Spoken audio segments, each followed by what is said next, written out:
His was the name in Canadian wrestling, an iconic and tragic figure, a self-made man who rose from poverty to become one of the most influential people in the wrestling world. He wasn't a success because of happenstance. He worked hard all the time. He plotted out a course and he stuck to it. And this is Jack Dempsey, of course. He was Born poor on a farm in Saskatchewan, Stu Hart grew up to become a champion wrestler, even fought in New York's Madison Square Garden. In 1948, he founded Stampede Wrestling, and over the years developed and promoted some of the biggest names in the business. He also started up a wrestling promotion that was world famous, helped put Calgary on the map in many ways, started the careers of many big-name wrestlers. His talent as a wrestling impresario helped move the sport from dark gym basements to Saturday morning television.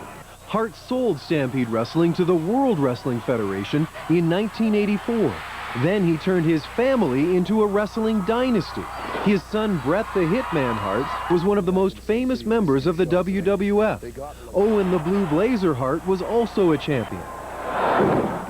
In recent years, though, the Hart family has suffered some painful losses. 4 years ago, Owen Hart fell to his death during a wrestling stunt on pay-per-view TV. Another son, Dean, died of kidney failure in 1990. And in 1996, Stu Hart's 13-year-old grandson died of flesh-eating disease. Stu Hart had been in poor health for several years. 2 weeks ago, he was admitted to this Calgary hospital, suffering from complications from diabetes. Then he had a stroke. Well, he was in reasonably good health, fairly stable, and they thought, you know, maybe a few weeks in the hospital, and then he'd be released, and the stroke, I think, just caught everybody off guard. Stu Hart was 88 years old. His funeral will be held in Calgary next week. Aaron Saltzman, CBC News, Calgary.